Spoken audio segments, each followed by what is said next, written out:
Most people expect that veterans, after the sacrifice they've made for our country, for our way of life, that when they return, that there's going to be an abundance of opportunities there for them to take advantage of. The shocking reality is that that just happens not to be the case.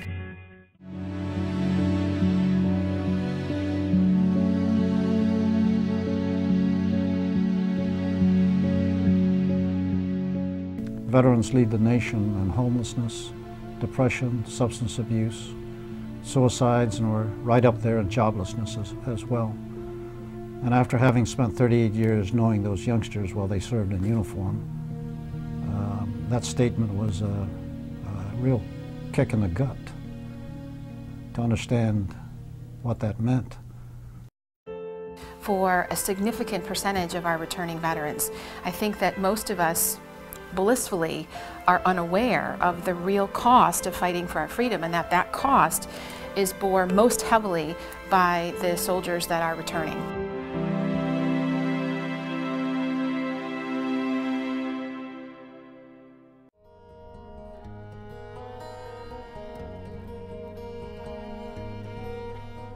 After high school, I joined the military. I joined the Air Force.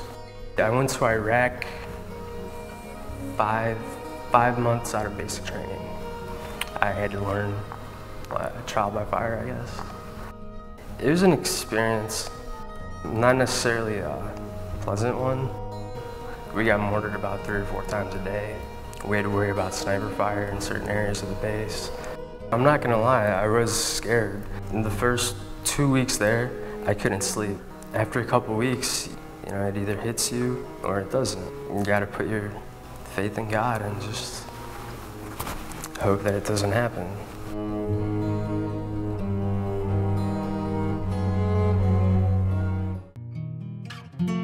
When I got back, as soon as I got home, my mom's condo got foreclosed on. She was essentially on the streets too.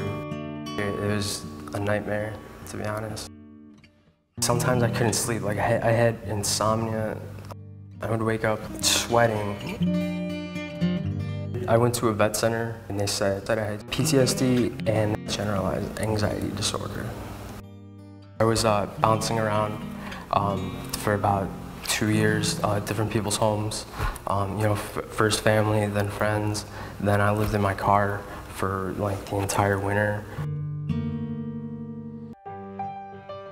And when I came here, you know, I saw what the place was like, and it was beautiful.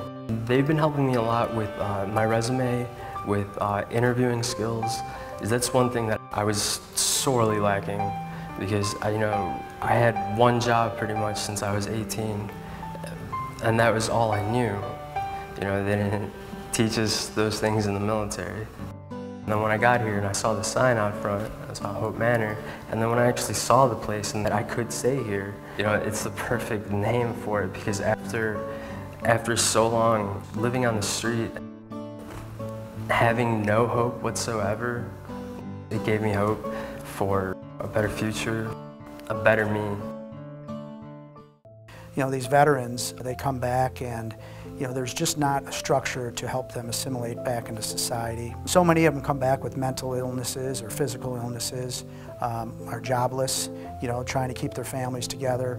And what this organization does, which is, you know, really impressive, is giving them support services of job training, mental health, physical health.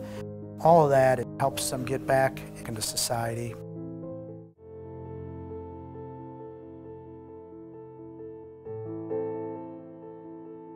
When we got out, they told us nothing. They gave me my physical and a plane ticket home. We kind of just got lost in the shuffle. It's harder than most people think to transition from military life back to a civilian lifestyle. And then it just kind of got overwhelming. Being in the shelter had us both very depressed. Mike, he has PTSD, and I became suicidal. I called the Veteran Crisis Hotline, and they referred me to Volunteers of America. They brought supplies for the kids. All the way to Elgin. From here. They brought food baskets and everything because my kids were staying with my mom and we were in the shelter. They gave us a wealth of knowledge in one day. It was just like so much to take in. Like, you qualify for this. I just think we would have still been homeless, and it was starting to drain on our marriage and just everything. So it's been a blessing. Hope Manor 2, it's designed for family members of military veterans. And when you take that with the amount of women that are serving our country today and that are getting out of the military and the challenges that they see transitioning to the private sector, you can see where Hope Manor 2 would really be timely in terms of its introduction to this area.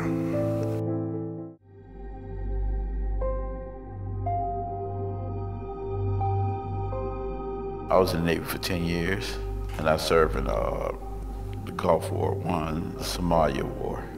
But back in the time when I was in the Navy, I was mess specialist. I was a chef cook. That's where I learned all my skills from.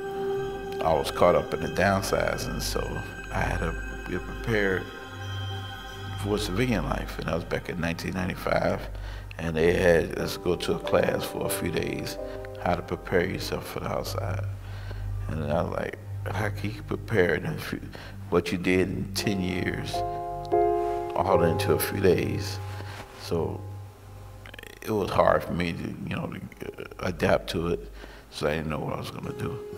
And so I had to put out a lot of application resumes, and I had to learn how to do a resume, because I didn't have to. I was in the military. I'm disabled due to blindness and kidney disease. And I had no income, and when I was at the VA hospital, I was told about the project Hope Manor. So I applied for Hope Manor, and here I am. Volunteers America, like I say, it did nothing but great things for me and opened the doors for me as well as others.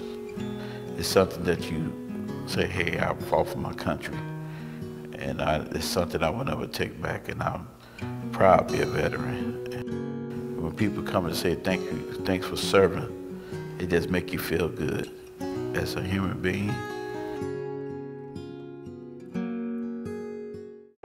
There's a lot of talk about veterans today, and they're primarily talking about veterans who have served recently.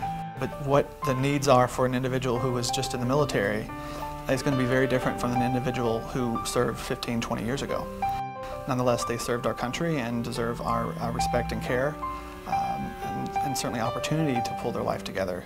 The most important thing we do is helping our veterans start to put back together what their service to our country has broken apart for them. Giving them a sense of support and a sense of their greatness, and reminding them that they're spectacular people who've done amazing things, and the best thing for them to do to get back to that is just to remember it. When that happens, it's truly transformative. They were able to supply needs that I couldn't supply.